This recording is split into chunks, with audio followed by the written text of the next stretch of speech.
Back pain එක හින්දා ඔයා එක්සර්සයිස් කරන එක සම්පූර්ණයෙන්ම නවත්තුවද? වගේ ඩොක්ටර් කියනවා යට ඩිස් ප්‍රොබ්ලම් එකක් තියෙනවා කියලා. ඒක ඇහුනාම ගොඩක් අය හිතනවා එක්සර්සයිස් ඩේන්ජරස්, ජිම් යන එක සම්පූර්ණයෙන්ම නවත්තන්න ඕන, රෙස්ට් කරන එක තමයි හොඳම දේ කියලා. හැබැයි ඉම්පෝර්ටන්ට් දෙයක් තියෙනවා. ඒ තමයි මේ එක්සර්සයිස් සම්පූර්ණයෙන්ම නවත්තන එක සොලියුෂන් එක නෙවෙයි. මොකද ඔයා ලෝන් ටයිම් එහෙම මූ නොකර ඉන්නකොට ඔයාගේ මසල්ස් වීක් වෙනවා, ඒ වගේම ඔයාගේ ස්පයින් එකට එන සපෝට් එක අඩු වෙනවා, ඔයාගේ රිකවරි එක එකෙන් ස්ලෝ වෙන්න පුළුවන්. මම ඩොක්ටර් ADI කන්සල්ටන්ට් ඩොක්ටර් කෙනෙක් සහ සර්ටිෆයිඩ් ෆිට්නස් කෝච් කෙනෙක් විදියට ඔයාට ෂෙයා කරන්නේ safe and practical fitness advice. අද මේ වීඩියෝ එකෙන් මම ඔයාට එක්ස්ප්ලේන් කරනවා ඔයාගේ ස්පයින් එක එහෙම නැත්නම් කොඳු ඇට පෙළ ආරක්ෂා කරගෙන එක්සර්සයිස් කරන විදිහ, එහෙම ඔයාගේ රෝග ලක්ෂණ වැඩි කරන්න පුළුවන් මූවමන්ට්ස් මොනවද, ආරක්ෂිත විදියට ප්‍රැක්ටිකල් එක්සාම්පල්ස් එක්ක මේක එක්ස්ප්ලේන් කරනවා. මේ වීඩියෝ එක අවසාන වෙනකම් බැලුවොත් ඔයාට ඔයාගේ බැක් පේන් එක වැඩි නොකරගෙන ආරක්ෂිත විදියට ඇක්ටිව් වෙන්න ක්ලියර් ෆ්‍රේම් එකක් ලැබෙනවා. මේ ඩිස්ක්ස් කියන්නේ මොනවද? ඔයාගේ ස්පයින් එක එහෙම නැත්නම් කොඳු ඇට පෙළ හැදලා තියෙන්නේ ඇට කීපයක් එකතු වෙලා. මෙන්න මේ ඇට එහෙම නැත්නම් බෝන්ස් අතර මේ සොෆ්ට් කුෂන් වගේ ස්ට්‍රක්චර් එකක් තියෙනවා. මෙන්න මේකට තමයි මේ ඩිස්ක් කියලා කියන්නේ. මේ ඩිස්ක් එක බේසිකලි ෂොක් ඇබ්සෝබ් එකක් වගේ තමයි වැඩ කරන්නේ. ඔයා ඇවිදිනකොට, ඔයා වාඩි වෙලා ඉන්නකොට, ඔයා දෙයක් උස්සනකොට මේ එන ප්‍රෙෂර් එක අඩු කරගන්න මෙයා හේතු වෙනවා. මේ සමහරක් වෙලාවට මේ ඩිස්ක් වල ඉෂුස් තියෙන්න පුළුවන්. ඒ කියන්නේ ඩිස්ක් බල්ජ් කියන්න පුළුවන්, ඩිස්ක් හර්නියේෂන් කියන්න පුළුවන්. මෙන්න මේ කොමන් ලැන්ග්වේජ් එක, කියන්නේ සරල භාෂාවෙන් කිව්වොත් ඩිස්ක් ප්‍රොබ්ලම් කියන්නේ මෙන්න මේ වගේ වට. ඩිස්ක් ප්‍රොබ්ලම් තියෙනවා නම් එක්සර්සයිස් කරාට කමක් නැද්ද?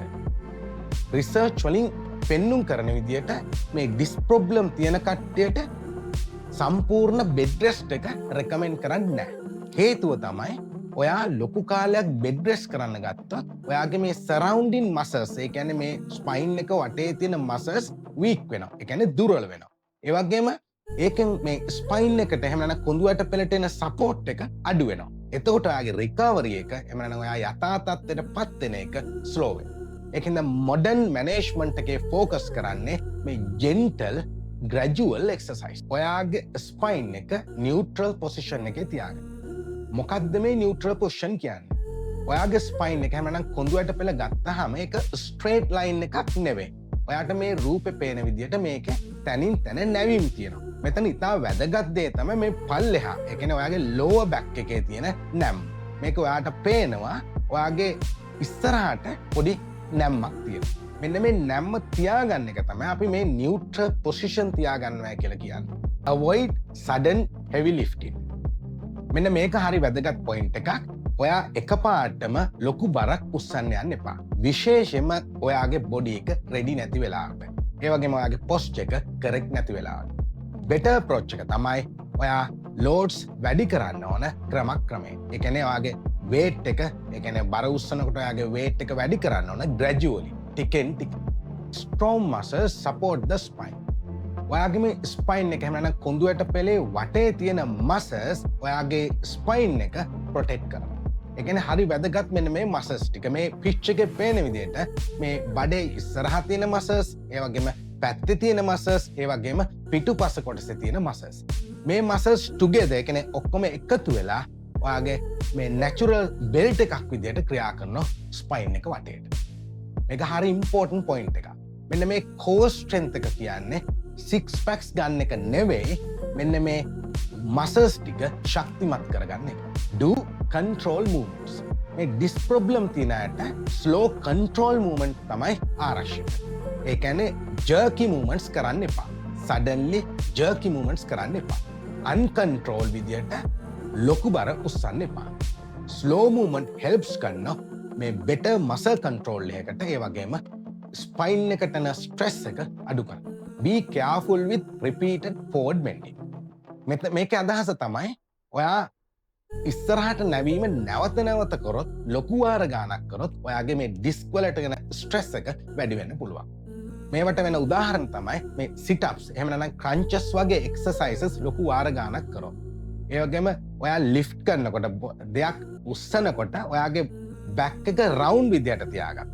ඒ වගේම ඔයා bending and ට්විස්ටින් එක එකට කරොත් එකනවා නැවෙන ගමම්ම ඒවගේම ස්පයින් එක කරකවන මේ රූපරාමයට පැහැදිලෝ පේන මේ මූමන්ට් එක. මෙන්න මේ මූමන්ට්ස් හින්දා ඔයාගේ ඩිස්ක් එකට වන ස්ට්‍රෙස් එක වැඩි. මෙතෙන්දි මම කියන්නේ මේ මූමන්ට්ස් සදාකාලිකව නවත්තන්නේ කියන එක නෙවෙයි. ඔයාගේ මේ ඩිස්පේන් තියෙන වෙලාවට මෙන්න මේ මූමන්ට්ස් හින්දා මේවා වර්ස් වෙන්න පුළුවන්. කියන්නේ වැඩි දියුණු වෙන්න පුළුවන්. දැන් අපි ප්‍රැක්ටිකල් එක්සාම්පල්ස් ටිකක් බලමු ඔයා කරන මූමන්ට්ස් එක්ක. මුලින්ම අපි බලමු සිට්අප්ස් ගැන. ගොඩක් දෙනෙක් හිතනවා මේ සිට්අප්ස් කියන්නේ කෝ එකට කරන්න තියෙන බෙස්ට් එක්සර්සයිස් එක කියලා. නමුත් ප්‍රශ්නේ තියෙන්නේ සිට්අප්ස් කරනකොට ඔයාගේ බැක් එක රිපීටඩ්ලි බෙන්ඩ් කරන්න වෙනවා. ඒ වෙනුවට ඔයාට කරන්න පුළුවන් වෙනත් ආරක්ෂිත ව්‍යායාම තමයි ප්ලැන්ක්, බර්ඩ් ඩොග්, ඩෙඩ් බග්. මෙන්න මේ වගේ මූවමන්ට්ස් වලදී ඔයාගේ ෆෝවර්ඩ් බෙන්ඩින් නැතුව, ඒ කියන්නේ නැවත ෆෝවර්ඩ් බෙන්ඩින් එක නැතුව ඔයාගේ කෝ මසල්ස් ස්ට්‍රෙන්ත් කරන්න පුළුවන්. wrong lifting and safe lifting. ඔයා කරන තවත් මිස්ටේක් එකක් තමයි ඔයා ලිෆ්ට් කරනකොට, ඒ කියන්නේ බරක් උස්සනකොට ඔයාගේ බැක් එක රවුන්ඩ් විදියට තියාගන්න එක. සේෆ් මෙතඩ් එක තමයි ඔයාගේ බැක් එක නියුට්‍රල් පොසිෂන් එකේ තියාගන්න ඕන. මේ පොසිෂන් එක මම කලින් එක්ස්ප්ලේන් කරා. තවත් ඔයා කරන රිස්කි මූවමන්ට් එකක් තමයි මේ දෙයක් උස්සනකොට ට්විස්ටින් ඇන්ඩ් ෆෝවර්ඩ් බෙන්ඩින් දෙකම එකට කරනවා. ඒ කියන්නේ ඔයා ඉස්සරහට නැවෙනවා, ඒ වගේම ඔයාගේ ස්පයින් එක රොටේට් කරනවා. සේෆ් විදියට දෙයක් උස්සන්නේ ඔයාගේ මුලින්ම ඔයා හැරෙන්න. ඔයාගේ ෆීට්, ඒ කියන්නේ කකුල් පාවිච්චි කරලා ඔයා හැරෙන්න. හැරිලා ඉස්සරහට නැවිලා උස්ස. listen to your pain. pain එක හැමනම් වේදනාව කියන්නේ ඔයාගේ බොඩි එක ඔයාට දෙන warning signal එකක්. ඒකින්ද ඔයා එක්සර්සයිස් කරනකොට මෙන්න මේ වගේ සිම්ප්ටම්ස්, එමෙන්න රෝග ලක්ෂණ එනවනම් සැලකිලිමත් වෙන්න ඕන. ඔයාගේ එක පාරටම ෂාප් පේන් එකක් එනවා කොඳු වැටේ. ඔයාට පේන් එකක් එනවා කොඳු වැට පෙලෙන්, ඒ වගේම තට්ටමෙන්, ඒ වගේම කකුල් වලට විහිදිලා යන පේන් එක. කකුලේ විදුලි කිටුව වගේ එක පාට පේන් එකක්. ඒ වගේම ඔයාගේ කකුල් වල වීක්නස් එකක්, එහෙම නැත්නම් දුර්වලතාවයක් ෆීල් වෙන්න පුළුවන්. මෙන්න මේ රෝග ලක්ෂණ ආවෑ කියන්නේ ඒක ඔයාගේ නර්ව් එක, එහෙම නැත්නම් ස්නායුවක් ඉරිටේට් වෙලා වෙන්න පුළුවන්. මෙන්න මේ වගේ වෙලාවට ඔයා එක්සර්සයිස් කරන එක නවත්ත. ඔයාට මෙඩිකල් හෙල්ප් එකක් අවශ්‍යයි. සියලු කරුණු සමරයිස් කරොත් ඔයාගේ ස්පයින් හෙල්ත් එක ලෝන් ටර්ම් තියාගන්න ඕනේ මෙන්න මේවා කරන්න. ඔයා ෆිසිකලි ඇක්ටිව් වෙන්න. ඔයාගේ මසල්ස්, සපෝටිව් මසල්ස් ස්ට්‍රෝං කරන්න ඕනේ. ඔයාගේ බොඩි වේට් එක හෙල්දි ලෙවල් එකක පවත්වා ගන්න. ඔයා දෙයක් උස්සනකොට ඔයාගේ අර නියුට්‍රල් පොසිෂන් එක මේන්ටේන් කරන්න. ඒ වගේම ඔයා එක්සර්සයිස් කරනකොට එක ග්‍රැජුවලි තමයි ඉන්ටෙන්සිටි එක වැඩි කරන්නේ. පැච් වලින් පෙන්නලා තියෙනවා මේ ප්‍රොපර්ලි ඩිසයින් එක්සර්සයිස් ප්‍රෝග්‍රෑම්ස් වලින් ඔයාගේ බැක් පේන් එක ඉම්ප්‍රූව් කරන්න පුළුවන්. ඒ වගේම ඔයාගේ ඉන්ජරි අවදානම අඩු කරන්න පුළුවන්. මේ වීඩියෝ එක අන්තිම වෙනකම් බලපු ඔයාට ගොඩක් ස්තුතියි. දැන් ඔයා දන්නවා මේ ඩිස් ප්‍රොබ්ලම් කියන්නේ මොනවද? මේ ඩිස් ප්‍රොබ්ලම් වර්ස් වෙන්නේ නැතුව එක්සර්සයිස් කරන්නේ, මූවමන්ට්ස් කරන්නේ කොහොමද? ඒ වගේම ඔයාගේ ස්පයින් හෙල්ත් එක ලෝන් ටර්ම් විදියට මැනේජ් කරන්නේ කොහොමද කියන එක. මේ channel එකෙන් always ෂෙයා කරන්නේ safe and practical, ඒ වගේම science based fitness advice. මේ වගේ වීඩියෝස් සඳහා channel එක subscribe කරලා support කරන්න. ඔයා ඩිස් ප්‍රොබ්ලම් හින්දා එක්සර්සයිස් කරන එක සම්පූර්ණයෙන් නැවතුවා. පහලින් කමෙන්ට්